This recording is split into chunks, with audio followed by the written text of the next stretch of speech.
और आपको इस खबर के बाद सीधे लिए चलते हैं तेल अवीव, जहां पर हमारे संवाददाता मनीष झा इस वॉर जोन में मौजूद हैं। मनीष, आप तेल अवीव में मौजूद हैं और जो तस्वीरें, जो खबरें आ रही हैं वो अच्छी नहीं है इजराइल के लिए। 24 तारीख को 500 मिसाइलों से एक साथ अटैक करना, कई शहर जल रहे हैं आप, और स्पेशली अगर तेल अवीव की बात करें तो वहां पर सबसे ज्यादा अफरा तफरी है। ग्राउंड पर आप क्या महसूस कर रहे हैं और इजराइल की प्लानिंग और जवाब क्या है इन हमलों को लेकर?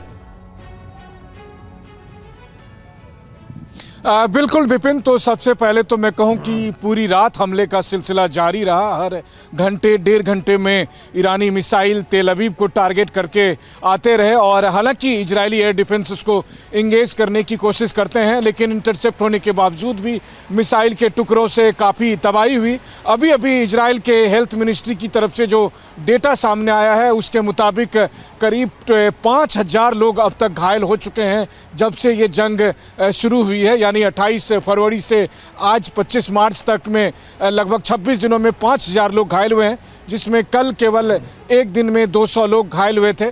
आपको ध्यान होगा कि 2 दिन पहले जब डिमोना और अराद में जब मिसाइल ने डायरेक्ट हिट किया था तो सीधे एक स्पॉट पे 150 से ज़्यादा लोग घायल हुए थे। तो ऐसी स्थिति में ये साफ तौर पर दिख रहा है कि इसके बावजूद कि मिसाइल के आने का अलर्ट मिल जाता है, हम सभी अपने कमरे, अपने बिस्तर या अपने कामकाज को छोड़ शेल्टर में, बंकर में चले जाते हैं। लगभग इजराइल के 1 करोड़ लोगों का रोज़ का ये रूटीन है, लेकिन इसके बावजूद भी इतनी बड़ी संख्या में लोग घायल हो रहे हैं। तो ये तो ईरान की मिसाइली ताकत को आप समझ सकते हैं। जी, एक बार फिर से आपका रुख करेंगे, लेकिन एक और बड़ी खबर पर नजर। ईरान ने इजराइल की आर्थिक राजधानी तेल अवीव पर बहुत बड़ा हमला किया है। जिस तरीके से मनीष भी जानकारी दे रहे थे, देर रात भी हमलों का सिलसिला जारी रहा। वहीं दूसरी ओर एयर स्ट्राइक में IRGC के एक और कमांडर की मौत, क्योंकि इजराइल की तरफ से भी हमले जारी हैं। IRGC के एक और कमांडर की मौत, IRGC के कमांडर जनरल आमिर मोहम्मदी की मौत। इजराइल के हमले में करमन प्रांत के कमांडर की मौत की जानकारी मिल रही है। और खबर यह है कि इजराइल पर ईरान ने विध्वंसक हमला कर दिया है। ईरान ने दागी है बैलिस्टिक मिसाइलें।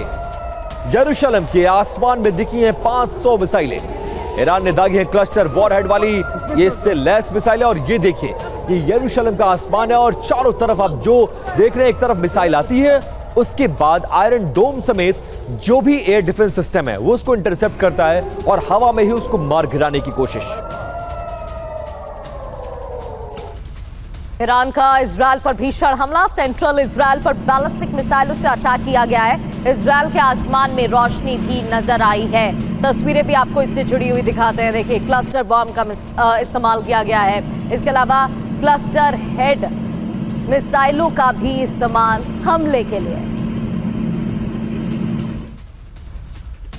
और हालात यह है कि तेल अवीव में ईरान बारूदी बारिश कर रहा है, ऐसा माहौल बन गया। क्लस्टर वॉरहेड वाली मिसाइलों से हमला बोला गया है। तेल अवीव के ऊपर दिखी हैं ईरानी मिसाइलें और ये देखिए, ये जिसने भी देखा हैरान रह गया। और ज्यादातर इजराइल के नागरिक, स्पेशली तेल अवीव के बंकरों में जिंदगी को काटने के लिए मजबूर है।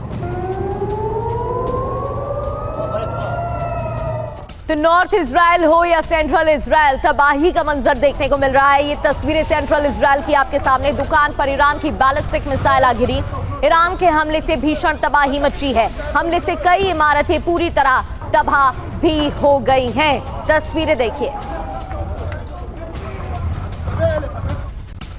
और वहीं इजराइल के सफेद शहर पर ईरान ने हमला बोला है। शहर में सुनी गई हैं अलर्ट सायरन की आवाजें। ये देखिए, वो शहर परमाणु प्लांट के पास इस अटैक को अंजाम दिया गया है।